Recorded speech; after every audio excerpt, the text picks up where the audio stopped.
you just can't be afraid to fail, because that's when you actually learn. Entrepreneurship and business ownership is a muscle that you have to build over time. And that's the thing about business to me. It's a game. And when you can make it a game, it is so much more fun. If you are in real estate, then this is the episode for you. We have a very special guest. This is the Founders Table podcast. I'm Stefan Bunch with Drew Sanford. And we have an incredible guest. It's somebody that we look up to. It's somebody that, as we have built our business, that we turn to and we're thankful for. And so we're excited to welcome Aaron Owens to the cast today. Yeah, thanks, guys. Man, I'm excited to be here. Thank you, man. Yeah. Thanks for taking your time to join us. You bet. You are kind of a big wig in our area. I would not say that. Everybody knows who you are. I would not say that. Making them blush right out of the gate. I'm like, wow, okay.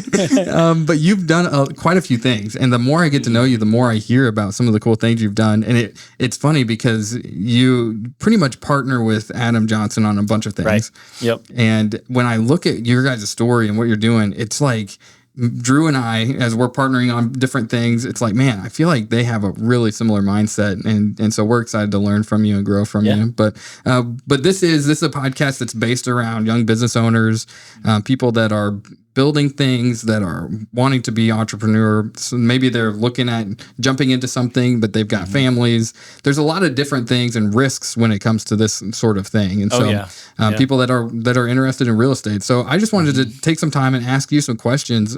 You're obviously successful in our market and our industry. Somebody that a lot of people look up to. And so I'm excited to dive in and figure it out. And so, yeah, appreciate it. First of all, you are a serial entrepreneur. You've started a lot of things. Mm-hmm. I'm kind of curious, even from like a young age, what got you started in that mindset? How did you start in that game? Yeah, so I was totally raised around small business. Nice. So my dad grew up around having multiple businesses. He was in the print industry. So, grew up around as a kid going into the print shop and helping out with projects late night, free child labor, as he called it. So I have 5 brothers and sisters, big family, homeschooled. And so, it was cool because I got to see my dad grow businesses and very cool. Go through the struggle early on. And at the time, as a kid, you just don't think anything of it, right? You just think like, this is just normal life until you get older and you realize this is not normal life. And we were fortunate enough to travel a lot when I grew up. And so that was always in the back of my mind, like working for someone else is going to like limit you on what you can do. I mean, there's obviously a time and a place. I've worked lots of jobs and paid my dues in that regard, but just always had kind of the entrepreneurial spirit, that was kind of bred in me, if you will. Man, I think Drew and I, in a lot of conversations, we have kids, right? Mm-hmm. I've got a 6-year-old daughter. He has 3 boys. One thing that is kind of scary, and I'd love to kind of pick your brain on, is as we're building businesses, there are late nights. There's times when we're not always able to be present. Right. It sounds like you grew up in a family and a household that it got you excited about jumping into this world. Yeah. What, like when you think back, were there some key things that your parents did or your dad did specifically to help in that? I mean, yeah, we learned hard work from an early age. And I think that was something that was just in our DNA. We grew up on a farm, 300 acres. We had cows and horses and chickens and all of that. Plus my dad owned businesses, and so he was really good at balancing both. He could run a business. Obviously there were some late nights, and we all just understood. Or, my mom would bring all of us kids up to the office with pizzas and we would just be hanging out there while dad was working, or we would help, and so we were a part of that. And then of course being on the farm and working that too. So it is a tough balance. Obviously, I have 2 boys as well, 10 and 7 years old. And so when you're in specifically real estate, sometimes there are seasons in your life where it's like, okay, I have to spend a lot of time and invest in what I'm doing. And sometimes it's late night showings. And I think in doing that, it makes the time that you spend with your spouse and your kids, you have to be so much more intentional about that. If you work a job, it's like, okay, well, I know I'm off work at 5:30 and I'm going to have every evening together. And sometimes when you're an entrepreneur, that's not always the case. Yep. Like tonight we have a new agent training, so I'm going to be busy from 5 to 7, So sometimes it means I'll go pick up the boys early and we'll go do something for a couple hours before I have a meeting. And you're always responding to agents. I mean, we'll talk about the business in a little bit, but for sure. But there's no clocking in and clocking out. Right. Yeah. So, and that's a muscle. I think entrepreneurship and business ownership is a muscle that you have to build over time.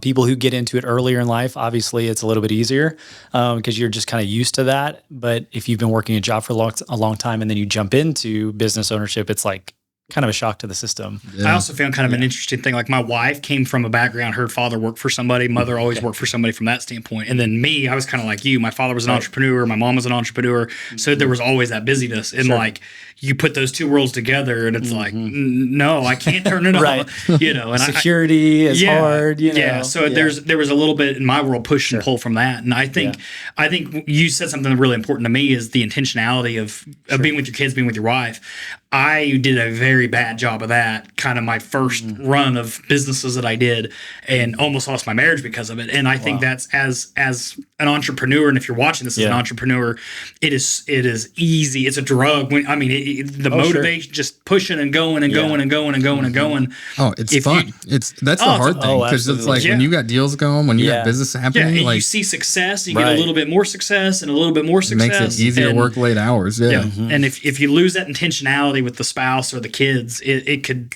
gone. Well, and you can also hide under the premise in your mind that you're doing it for them and you're doing it for them and you're doing it for them. But at some point, them is no longer there. Yeah. And so like you have to, like, there's a balance. Like there were some seasons where I would have a business or do something and I would have to shut it down because of just how much time or it was not successful and go get a job, know, and sometimes that has to happen sometimes, and that's okay. That is totally okay. I bet you've learned, and that's something that I'd love to ask you about because I know you've started a lot of businesses. Making that decision, when you build a business, it's like a kid, right? Like it's like your baby that you're like developing and doing it. And to make that decision, we're closing it. That's a tough one. That's a tough one. Yeah, especially if you invested a lot of time or money and effort into it. It's one of those things. Sometimes you just have to cut bait and move on. I'm sure the answer is yes, but is there a key? What have you learned doing that? And I bet you've learned. I don't want to speak for you, but have you learned really important lessons in that time frame, like in those moments? Oh, yeah. I mean, every business that is not successful, you're going to learn from, and you're not going to repeat it. At least you hope you're not going to repeat it. Some big lessons for me. Probably one of my biggest mistakes I'll have ever made, and I've learned from is I borrowed money from a family member to start a business, and that business failed. And then I had a personal guarantee to pay all of that money back because I knew this person and I was going to see this person at family events. And, that was a lesson that if I could tell anybody, don't borrow money from family if you can at all, avoid that. Obviously there's some situations, but, lessons like that.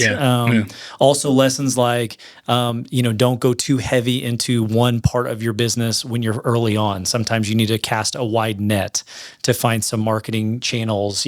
Sometimes we just get focused on one path and you're not looking at other different, other options. Yeah. And so, I feel like, and I was just talking to somebody about this, when you're building a business, it's like a balance because for us, it's like the red Ferrari that drives by. Every time you see it, it catches your attention.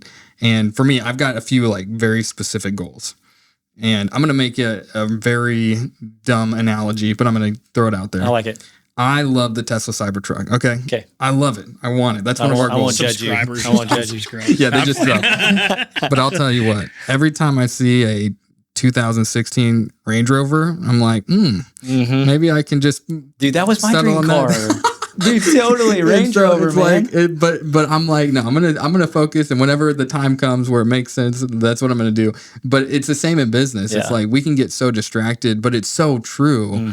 You can't, when you're building something, you can't just stay in a very, like, you have to have the wider net and see the opportunities and look for those. Yep. I'm with you there. So can you, and you don't have to be super transparent, but I'm an open book.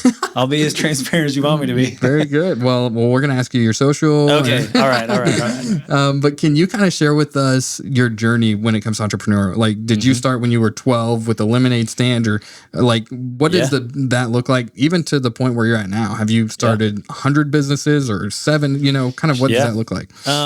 So I would say, it started early on with my parents. My dad would always give us opportunities to work in his business and, obviously from an employee standpoint, but we also had opportunities to start our own businesses, and he would pay us for that business. We shined his shoes. We had, when we got to a certain age, usually it's around 13, we would get a budget together as far as like money coming in. We would read certain books. That all started at an early age. I worked in family business for a long time, and then I kind of started like small businesses kind of throughout that. First, I guess, business on my own would have been like 2012. Started like a tech business that had a digital business card.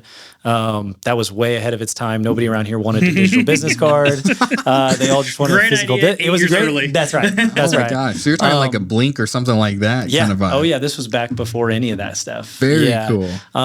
Formatted, me and a business partner named Jeremy. Like, we worked on this thing, and another guy named Josh, all worked together on it. And over time, it just didn't work. Like, just didn't have the people around here were adopting that technology. Missouri.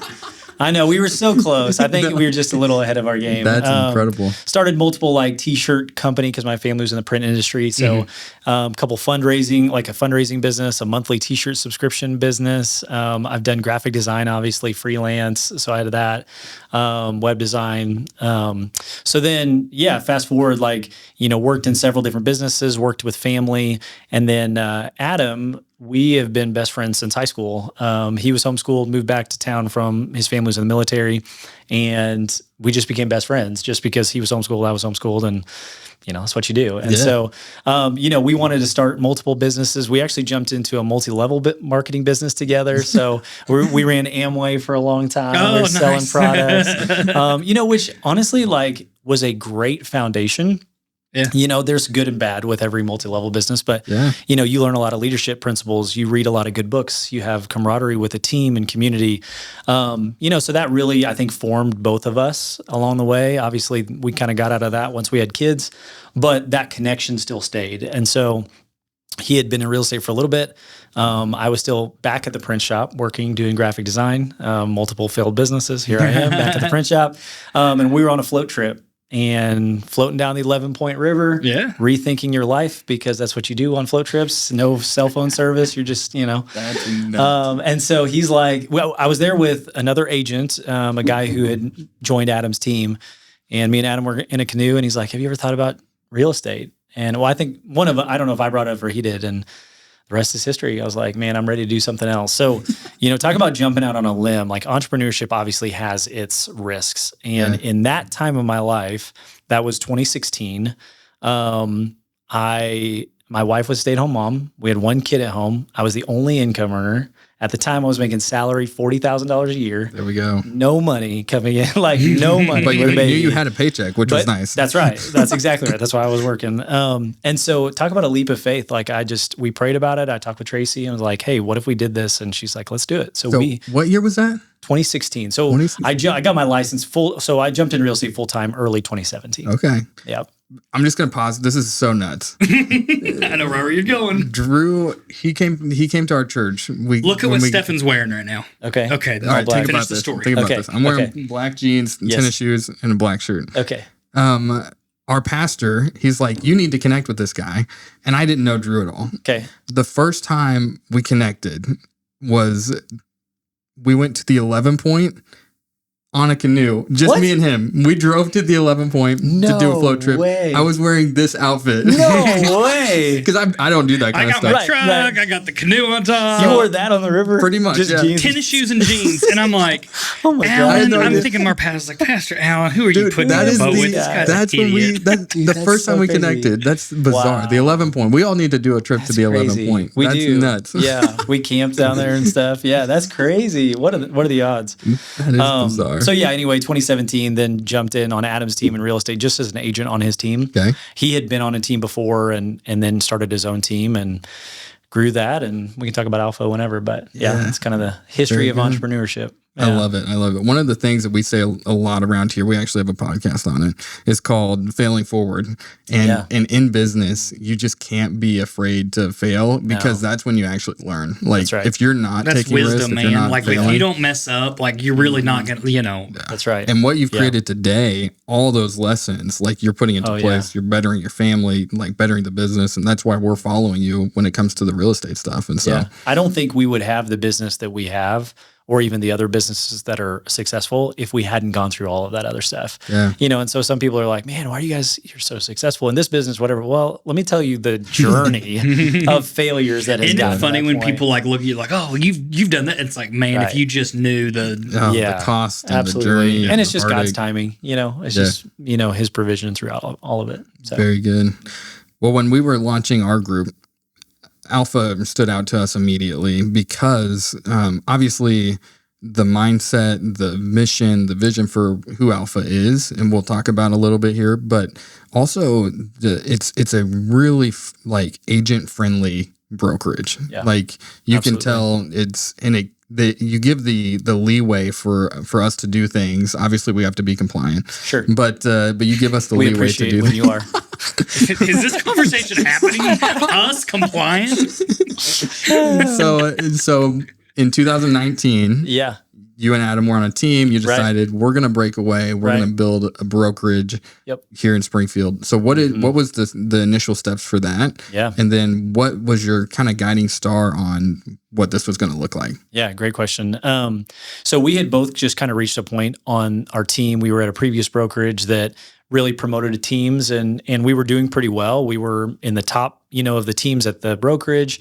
But there was a couple things. Number one, we felt like we were just kind of a number there. That was just kind of, their process, and that was fine. We weren't officing out of their office. We were kind of doing our own thing. We had our own marketing anyway, so that's one side of it. And then also we felt like there was a large opportunity in Springfield because there's a couple large brokerages, and then there's quite a few smaller mom and pop brokerages, and we wanted to be somewhere in the middle. So our goal was to be, enough agents where people knew who we are. They saw our signs, they saw our marketing. We had some stability there, but small enough that me and Adam could still have a relationship with every agent. Show up to things like this. Exactly. Yeah, you start getting 500, 600 agents. It's just tough to do. Not saying it's impossible, but it's just tough to do. So that kind of just, we looked at, hey, do we build a big team here and go this direction and stay with the brokerage, or do we just go out and start our own thing? And so, we prayed about it, we felt good about it, and so we just jumped out on faith. And we created the brokerage selfishly with the things that we wanted in a brokerage. Yeah. So we just sat down and we're like, okay, if we were to create the perfect brokerage for us, this is what it would be. First, faith and family. Like, we want our faith to be relevant, and we're not afraid to talk about it. And our families, like, we want our kids and our spouses to be able to come around to events, to come to the office, not be afraid of what they hear or see, and that's a big thing. Like, that was important to us. We wanted our relationships to be more important than real estate. Like, we wanted to build a relationship with our agents, and our agents feel like they could build a relationship with their clients. That's more than just the commission check. We don't care how much volume you do at Alpha. Like, honestly, if you want to do one deal a year and that will help your family, it's perfect for us. If you want to do 200 deals, that's perfect for us too. Like, we'll help you get there. And then there's a few other core values, just, doing whatever it takes and making sure we have honesty and integrity and, some of those things. So we just designed this out, and we're like, all right, let's do this. Let's see what happens. And our goal for the first year was just me and Adam to have a brokerage, and it'd just be us two. And we just nailed down some of the details and good to go. Well, fast forward, obviously people started getting wind that we had started it, and we had made friends with people. And so we ended our first year, I think, with like 20 or 25 agents. Wow. And we were like, this is crazy. That's like, nuts, yeah. This is amazing. Well, then obviously timelines, here we go. That was January 2019. We went through 2019. What happens in 2020? COVID hits. My world's ending. That's literally. right. And at first, literally, we were like, okay, this could be bad. Where we're at, we're just starting, and this could be a train wreck. And it was the exact opposite. It was God's timing that we started when we did. a lot of people got into real estate in 2020 and 2021, and it just grew from there. And, so fast forward, we're 6.5 years. We'll be 7 years in January of 2026. Okay. We've got about 170 agents now. Very cool. Different levels of part-time, full-time, and everywhere in between. Yeah. So, yeah, that's What drew me to you guys is I feel like I've owned a lot of businesses, things like that. So I kind of look at like motivations that people have. Sure. And I think you guys really allow a high achiever to come to you and just let it rip. Right. You guys are there. We can have conversations. You can get wisdom from you guys. Sure. But on the same token, you guys are step out of their way and let them go. Absolutely. From that standpoint. I think that's an interesting, I think in real estate, like most agents don't make money. Right. Sure. Just fact of the matter. I think there's what, 2,700 agents in our market. somewhere around there. Yeah. I mean, during COVID, it ballooned up to over 4,000 agents, Whoa. So yeah. But I think you have to be in the top to really have a career of it. Now you have stay-at-home moms or people that do it part-time, stuff like that. Like I don't really count that. I'm saying like if you want to be an full-time agent, career agent. I think the top 5 or 10% is really the ones that are making the money. And I think a brokerage like yours, where if you can handle your own marketing, you can handle your own stuff, you can do your own thing. Sure. Obviously, you can lean on your guys' brand that has a great reputation, stuff like that in the area. But I think as an agent, like if you're that type of agent, everything you guys do is set up, like you said, if we were going to do it, this is how it would be. Right. And I think if you're a real high achiever that's at different groups, different places, like I think Alpha is such a great fit for that type of person. I think it's really neat to see. Yeah, and we understand we're not the right brokerage for every person. Yeah. Because we just created for what we wanted. But we are very agent focused in the fact that we keep your expenses low. We're not raking you over the coals for fees. There is no monthly fees. Like that's a big part of it. But then also it's just kind of a buffet when it comes to, trainings and events and marketing, and you just kind of take what you want. Yeah. And then you can do your own thing, or you can use what we have and, kind of take it from there. There's not one path to success through real estate at Alpha. It's literally just based on what your goals are. Absolutely. And I think you guys nailed it, like from a standpoint of like the big companies, the Keller Williams and things like that. If you want to come be on a team and do that, sure. Or even the mom and pops. Absolutely. He kind of came from a small local one. Right. And I mean, I there is that, but you guys, I mean, I don't know there's another group like you guys that really position right in the middle to do exactly, if that's you as an agent, you're looking at it going, man, I'd fit into that. Yep. Like Alpha, I think you guys nailed it from what the vision was from that standpoint. You're creating a platform for the business owner mindset agents. That's right. And for people that aren't in real estate, once you get your real estate license, individual, team, whatever, you have to have it held by a broker. Right. And the broker's job is the worst job, in my opinion. It's just to take on all the liability. It's not that bad, but yes, you're right. And so all the compliance and so it goes through the brokerage. So whether you're individual or team, you have to be within a brokerage. Right. And so as an agent, the reason that I think Alpha for me really spoke to me is because, first of all, the agents that you were attracting were the ones that I like to work with in the industry.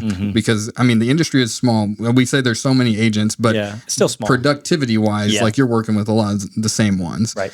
And when I would work with Alpha agents, the first thing I noticed was they cared about their clients. Like you could tell in conversation, that they really care about their clients more than the transaction. They were going to be creative. They're going to try to find a way. And I think a big part of that is because the very clear mission that you have. Like every time a new agent comes to interview, they're getting this like, this is who we are, and we're not going to adjust on that for you. You don't have to line up perfectly with it.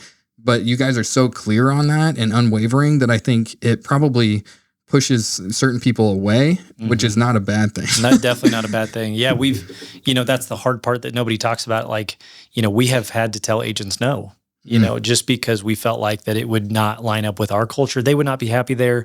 We would not be happy. Yeah. Like this is a key thing. Me and Adam do zero recruiting.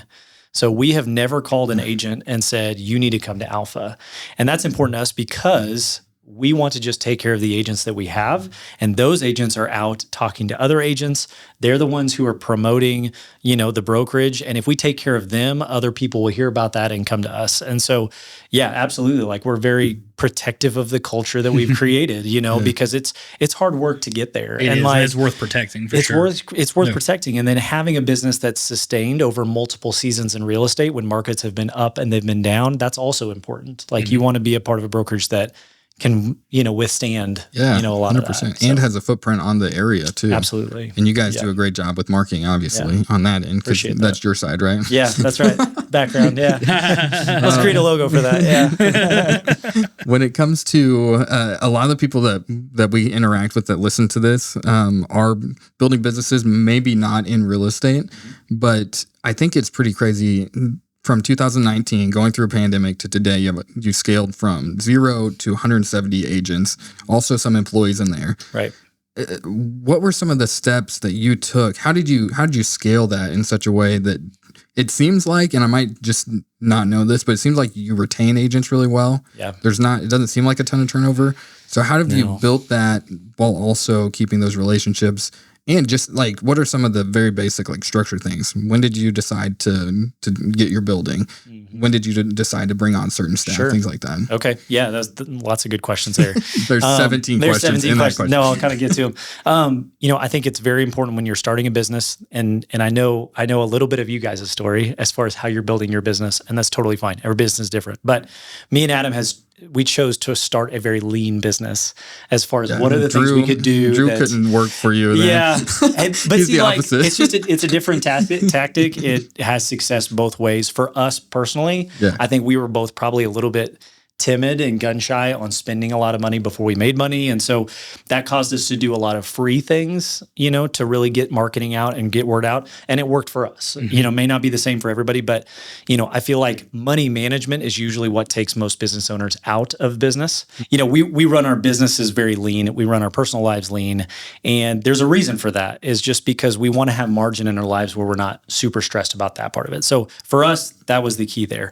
So we started by renting a space. There was a four spot strip center.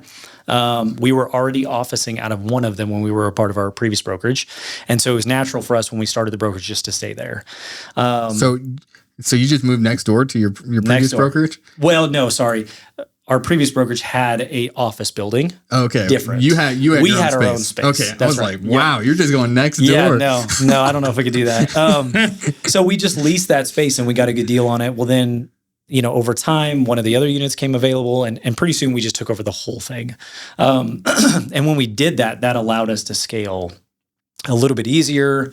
Obviously, we wanted to own a building. We wanted to build a building at some point, but it's very cost prohibitive. Yeah. We didn't want to put that stress back on our agents. Like, we got to raise the cap or we got to raise money for this. So we just stayed there. So from 2019 to 2022, we just leased this space until we got to a point, like, honestly, we just had zero room. Like we were packed in there. We couldn't have meetings in there. There was too many people. Growth too. You've got to have the space. Yeah.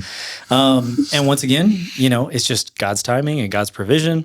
Found an off-market commercial property. We had kind of put some feelers out with some commercial agents, found one off-market, and that's where we're at now on Ventura. Great. Yeah. It's a great space too. Mm-hmm. Yeah, we love it. We bought the building, got a good price on it, got a decent rate on it, and, it's a place we'll probably stay for a little while, and then who knows, maybe build a building in the future. Very good. Now, when it came to staffing as well, what were some of your key indicators of like, now is the time to pull the trigger? Was it your time? Was it a certain income? Like, what did that look like? Yeah, it was definitely time.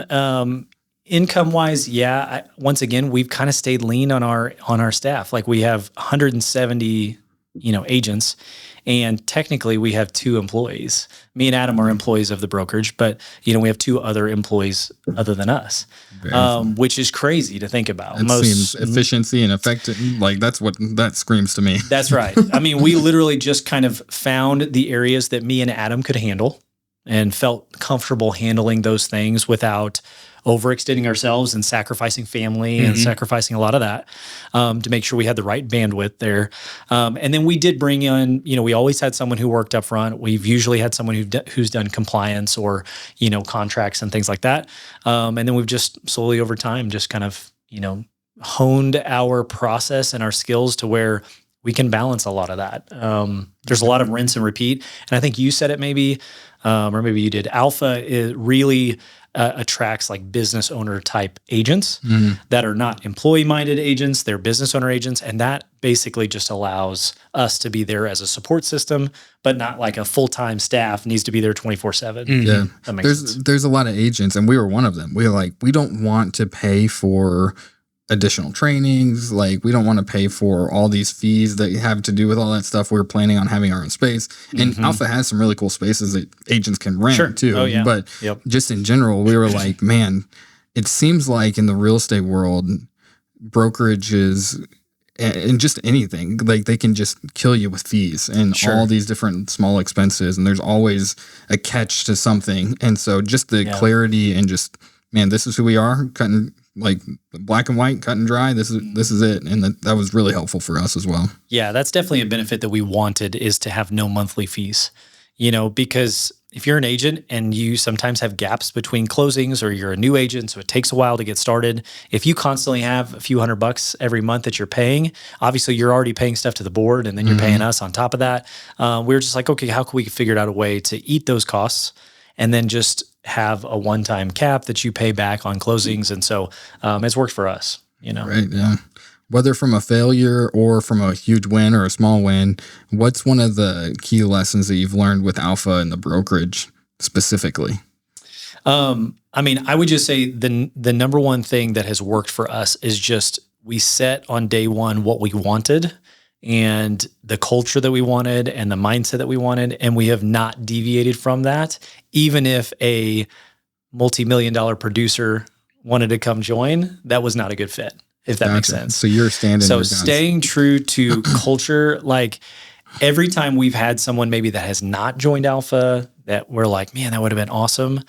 Later on, we've just gotten confirmation like, wow, okay, that was the right decision in that time. Yeah. So I would say, like, culture, make sure, like, that is a huge part of what you're doing as business owners. Make sure you have, you know, you have your core values and you have your mission statement. And those aren't just things that are pretty that you put on a wall. Like, those are things that everybody understands and they know. Most of the agents of the office probably know a lot of our core values just because it's who they are and they know us, you know? Yeah. So I would say, you know, make sure you stay true to that. You know, mistakes along the way, like, we've definitely had some mistakes, like, whether that be hiring, you know, maybe at the wrong time or something like that.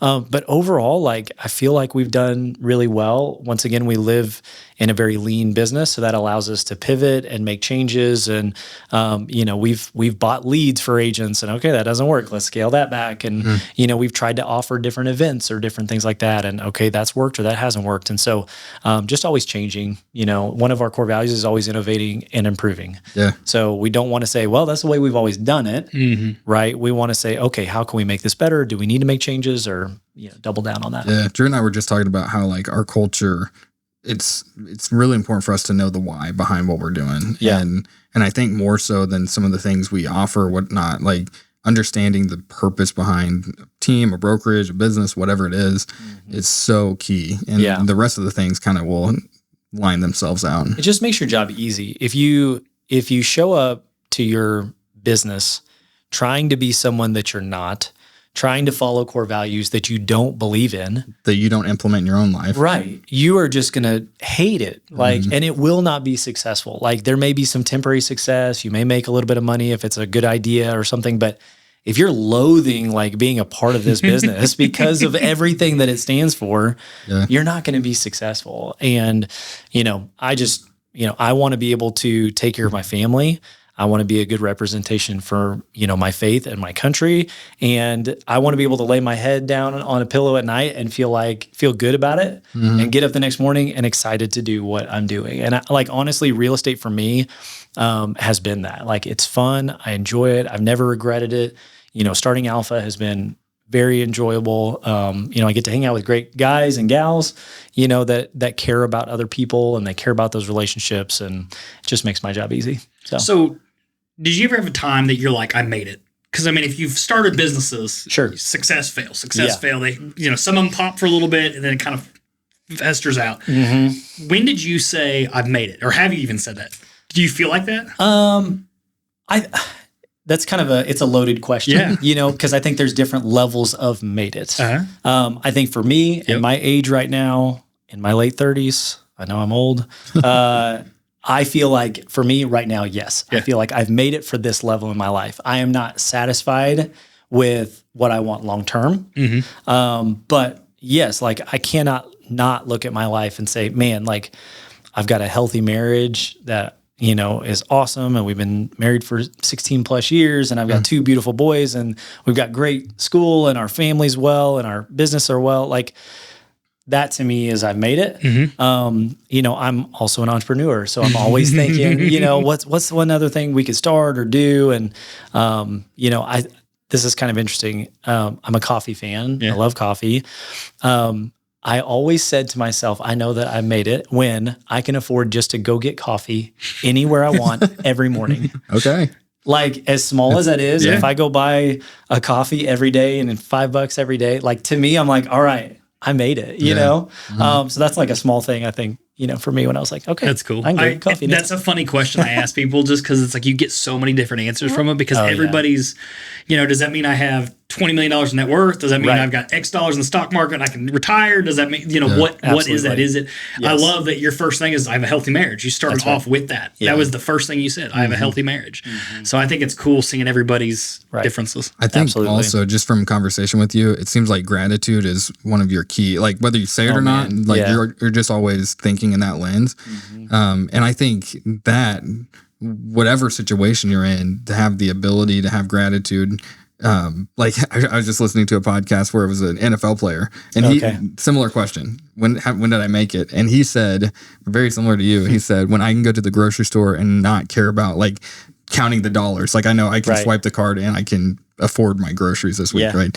And it's the same thing. I feel like all of us, good, bad, whatever situation, if we can lead with that gratitude, then it helps us throughout the whole perspective. 100%. I've got another question for you. When it comes to some of your businesses that struggled, what was the points where you said, all right, I'm going to move on from this, or I'm going to start something new? Was there, like, when you look at your business, we have conversations with people that are like, man, I feel like I'm struggling right now and I'm afraid. Stefan's leveling up Elevate. Hey, let's go. We are, this is for me. Consulting. Elevate Consulting. But when you build something, I mean, it's a vulnerable thing, because you put it out there and you put your name behind it, and it's something that, like you said, it's your baby, but it's also like it attaches to your personality sometimes. And so when you're needing to pivot or move on, like what did that process look like as well? I mean, first off, if you are planning on being a business owner and an entrepreneur, you have to get rid of your pride. Like there cannot be any pride, because a business is purely income coming in and out. And then it's also purpose on, your career and things like that. If those two things are not working, like, you have to be able to say, this is not working. And I don't really care if somebody's like, oh, there he goes, he's closing another business down and starting another one. Like, you just have to, this is your business, your career, your future, whatever it is. And so I'm pretty logical when it comes to business. Like, if it's not making money, like that's my first thing right there. Like, there's a red flag. That's right. Yeah. Like, I get my fulfillment through my faith and my family. I like, career wise, yes. Like, you have to be fulfilled. I just talked about that if you're going to do something long-term, but if it's not making money, like you really do have to cut bait or reassess or change some things. And so that was pretty easy for me, I think, on some of the businesses where it was just like, this is just not working. It's probably not going to work based on like either the market or the trajectory of the business. I think that's a mega hard lens to look through, though, because I think, like you're saying, I think a lot of people get so emotional attached, and I think that's where I go back to in your identity, right? Yeah, like, it is. And I think people are logical or they're emotional, right? And I think that's like a big part of their life, how they make decisions that they do. Sure. And I think as a business owner, at some point, it's the data points, it's the KPIs, it's the things like that. And if you can get your business into that box where you could check those off, then you can kind of game the system to learn how to make more or less, or, win where you need to win or cut out where you need to cut out. And I think when you have emotion in it, it clouds the vision per se. 100%. With that. I mean, is there any situations where emotion can't destroy something? I mean, we're emotional beings. 100%. And like, you do, like, being emotionally intuitive and knowing yourself and knowing other people, absolutely, that's huge. It's key in marriage, in relationships, in business. But like, for those of you who have a business that you have just been like hitting a brick wall, and maybe you're starting to feel like this is not working, like, if pride is the only thing keeping you in it, you've got to like look at that pretty strong. Yeah. I've done a number of businesses as well. And it's like, they're like, you hit that time and you're like, I can tell you when, where, how. You have that conversation in your head. Like, is this really, absolutely, is the juice worth the squeeze in this situation? Yeah. And when you start thinking about those, it's time to really, in my opinion, start writing stuff down and putting it in writing and talking to your spouse, figuring out, get your allies around you and figure out what to do. Absolutely. Yeah. I mean, I was also very much a side hustle guy. So a lot of the businesses that I ran was on top of or outside of what I was also doing to make money. And I think that was huge for me because like this wasn't my only source of income. This was something that I did on my second job, which would have been like kids go to bed 8 to midnight, working on something like some of that stuff I feel like is easier. I encourage everyone to have a side hustle. Like everybody needs to have a side hustle. Especially when it's like something fun. It's like, absolutely. Why not find something money? you love and just play. I mean, it's a game. And that's the thing about business to me. It's a game. And when you can make it a game, it is so much more fun. And if you can addition to or compound stuff or stack stuff on each other, for a while we had lots of businesses and we had a root business and it really paid for the next business and then that paid and got going. And when you do that, you roll that into the next business, next business. And the next thing you know, 5-6 years down the road, you're like, oh my gosh, I got a lot of stuff going. That's right. And then it's the people, right? And in my world, we stuck a lot. We found we were very blessed with finding awesome general managers to run stuff and to be able to have good people to, all right, I'm going to take my eye off this ball. You've got my back. I'm going to the next one and then stack and then stack and then stack. And everything you learn from those businesses makes the next business you start easier. Me and my two brothers have a pickleball business. That's completely outside of real estate, nothing to do with it. But a lot of the stuff that I've learned having the business and, all three of us, both my brothers, we're all entrepreneurs. We have our own businesses. We do this. And so it was easier for us to all just jump in and say, okay, you take this, I'm taking this. Like we know what to do here. And so, makes it easier. Very good. All right. I like asking this question to people that are high achievers just because I want to copy them. Okay, perfect. But with our agents, R&D, rip off and duplicate. Yes.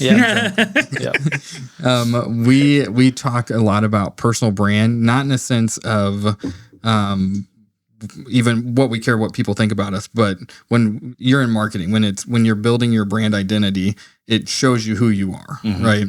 And so for us, we talk to our agents a lot about like, what's the 5 things if somebody saw your Facebook or if they heard anything about you, what's the 5 things that they would see about you? So for example, for me, I'm like, I want to be known as a Christ follower, husband, father.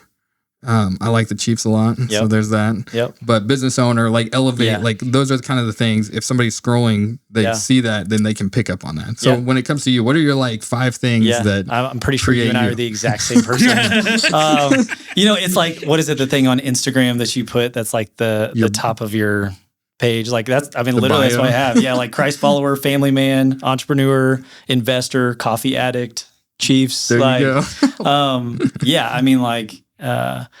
Those are definitely things that I think people would hopefully pick up on, and it's easy because those are things I enjoy and probably, people see that. Have you guys ever, do you guys use ChatGPT very much? Yeah. For anything? A little bit, yeah. Okay. All right. So I use it for everything, personal business. Okay. Yeah. There's like a prompt that you can ask ChatGPT to basically tell you everything about yourself. And it literally just goes through everything you ever asked it and all that stuff. And it will give you like a whole breakdown, which is kind of eye-opening. Yeah. So if you ever want to use the prompt, I'll get it for you. But that was kind of cool because like it did pinpoint stuff because I used ChatGPT for like Bible study stuff. I've asked it questions about parenting, like marriage, like all this stuff. And it just goes down through the list of things that like, I noticed you do this and I noticed you do this. I'm like, wow, that's kind of cool. So, that is cool. There you go. So obviously you have your North Star locked in. Yeah. As you were building businesses, we talked about it a little bit earlier. When you start to stack wins, it gets addicting. Oh, 100%. And it can easily like blur where your focus is at all times. Mm-hmm. As you've been doing this, how have you kept your North Star? How have you kept your family, wife, the things that are the most important, like steady? Or have there been times where it has been difficult to do that? So I would say, difficult. I mean, this is maybe a little cliche, but like, me and my wife were like made for each other. Like we are perfect for each other. It's like, everything anybody ever wants. Okay. So like for me, that is obviously we invest in each other as far as our relationship goes, but that is an easy relationship. An easy part of your life. Absolutely. Like never any doubt there. Being a dad and being a parent obviously has challenges, like different ages and stuff like that. I feel like, early part of the boys and, I'm getting to a point now, 7 and 10 years old. It's my favorite part of being a dad, like favorite age. Probably shouldn't pick that, but it's just the best. Like we play sports and we have good conversations and I'm not changing diapers anymore, and things like that. So like, that's pretty awesome. I know I'm like veering off from your question, but early on when I decided to jump into real estate, Carter was 2. And I remember having a conversation with Tracy, like, hey, here's the deal. I'm going to go to commission only. I'm leaving a $40,000 salary. We have no other income coming in. But let's commit to this for 3 years before Carter turns 5, because of those memories, usually kids don't remember a lot of that, right? So, he's not going to remember if I'm working a lot of weekends or nights. Like, if you and I are on the same page with this, like, let's commit to it. And we did. And during that time, I think, it was like, I have permission to go and work as hard as I could. And I just soaked up all the knowledge that I could from a mentor, Adam, at the time who'd been in real estate. I also had a couple other mentors. And I just, kind of burned the ships behind me and had permission to do that. And so during that time, I feel like my North Star kind of became my career to try to build this, but it was in a way of like, it's a season of life. It's a season of life. And I had committed to that season of life, And so like, how old were you? Like, what was it? What was your age in that time frame? Let's see. So 2017, I was 30. Yeah. Yeah. So I think it's so interesting. Like, I think when you especially we'll get a lot of young people talking to us. And to me, it's like that 30 to 45 number is so important. Like you need to make hay when you can. That's right. And like 20s, go play, have fun. You can do stuff. You're learning. I mean, you can listen to Gary Vee. Yeah, you're young when you're 70. Yeah, you're right. But but if you can stack all that stuff and you can actually start getting your retirement lined out, you can start doing that. And if you can do it when you're earlier, great. I mean, we all have friends that went to college, got a good job, saved half their paycheck, and they'll be done at 45, whatever. But I think at the end of the day, like there is time to do that. But man, that 30s, late 40s, and it's just interesting because it's so odd when you talk about God's timing. Like you get some of the dumb lessons out of the way, you get the stuff. And like, I think if you're just a student of the word and a student of business and you've read and you've acquired and you've learned lessons, learn how to talk to people, that 30s is such a fun thing to do, and not that you can't do it in your 40s, because you absolutely can, but like that's such a sweet spot to be where you're really making something as an entrepreneur, really starting to find your identity and hit in that time frame. So that's really cool. You nailed that. I mean, a lot of people look at it and you may be in your late 30s or your 40s and you haven't started this stuff. And like, obviously there's tons of opportunities for side hustles and getting into stuff like that. But you're right. Like if you're young and getting started, like I joke, like, man, I wish I got in real estate when I was 18, 19. We have some of these kids joining Alpha that are like so young. Yeah, nuts. But I don't think I would have been successful. Like I would have had to stumble through all of it. And like, so there is benefit there, but I think about that a lot as well, but I'm also like, man, if I didn't have the roles prior to this, then I wouldn't know how to be a leader. I wouldn't know how to have a conversation. Like there's so many things, and you look back and you're like, man, I'm thankful for God's timing on that. 100%. So you're 39? I'm 37. I'll be 38. Okay, 38. All right. Yeah. So now let's travel to your deathbed. Okay, nice.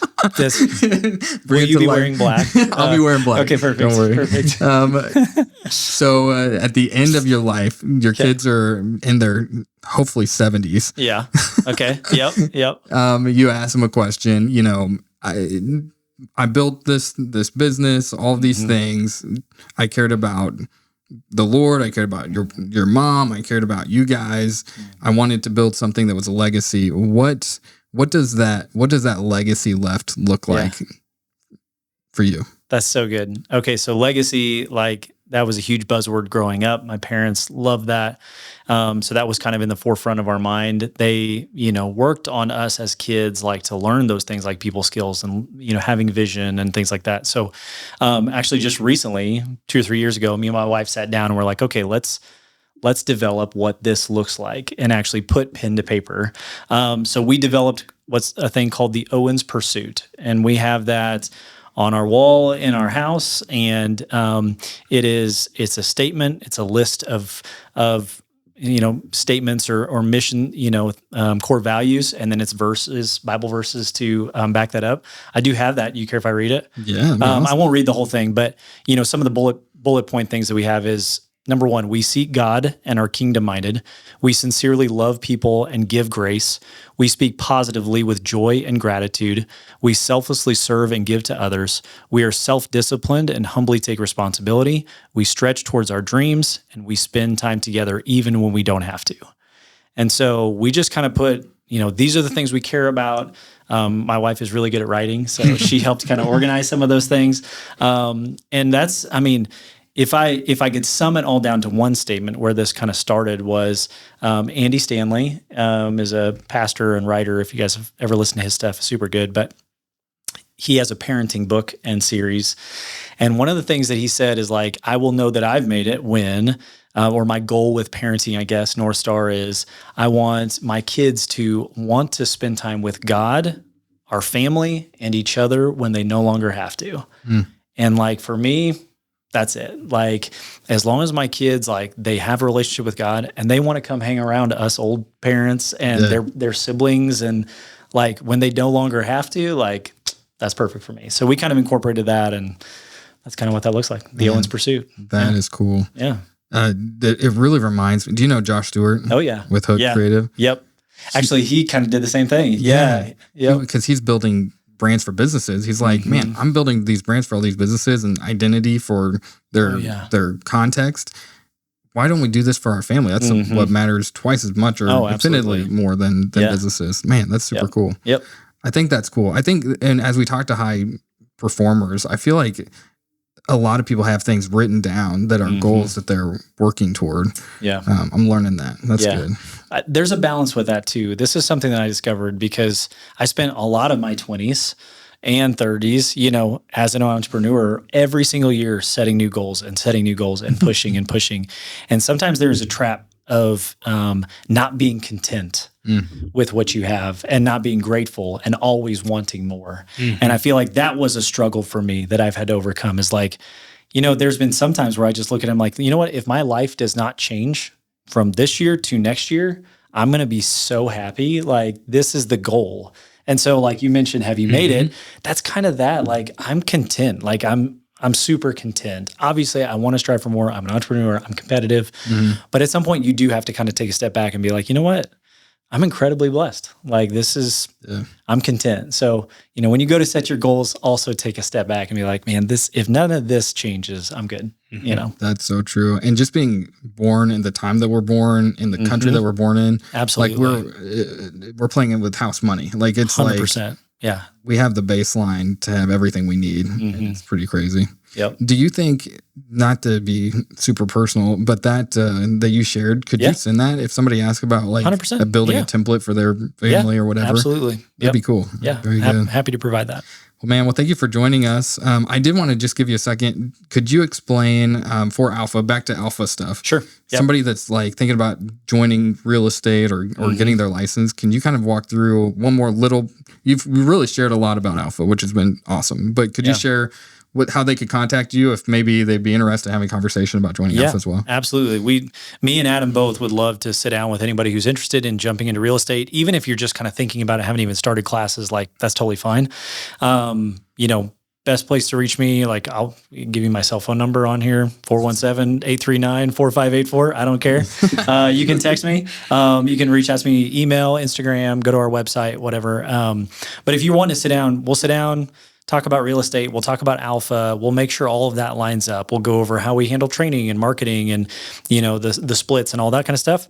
If that all sounds good, the process of getting registered with Alpha is pretty simple. And then you are a business owner. So we provide things. And if you want to take part in it, great. And if you don't, that's okay. It's great. Well, hey, thank you so much. Thanks for joining us. Thank you guys. I will say too, like, for those of you guys who have been listening to Stefan and Drew, they are building really cool stuff. Like what you guys have done on the team with Elevate, it's been fun to watch. Like, obviously we're kind of taking a backseat to it. But Stefan got to speak at a lunch and learn that we had at Alpha and just kind of talk about his heart with teams. So there's lots of good content, just from your experience, and obviously Drew bringing in more of the business experience, in this perfect marriage partnership, because it is a marriage, good, bad, or otherwise. They've done a great job. And so I appreciate you guys. I appreciate your heart, number one, for the Lord, and then also for other people. And just, you can tell when a business is starting caring about other people and not just about money. There's just something in discernment, I think, in people that it kind of repels them from that. And I think for you guys kind of have more of a magnetic draw for people. So keep it up, man. Thank you. Seriously. Very kind words. We paid him $1,500 to say that. Right. That's right. $1,500. That's it. That's a lot. That's a lot. Hey, well, thank you for joining us today. Reach out to us if you'd like a resource about your kind of family statements as well. Yep. We'd be happy to share that. And if you're interested in joining Alpha or Elevate, let's reach out to us as well. Shameless plug. All right. Thank you.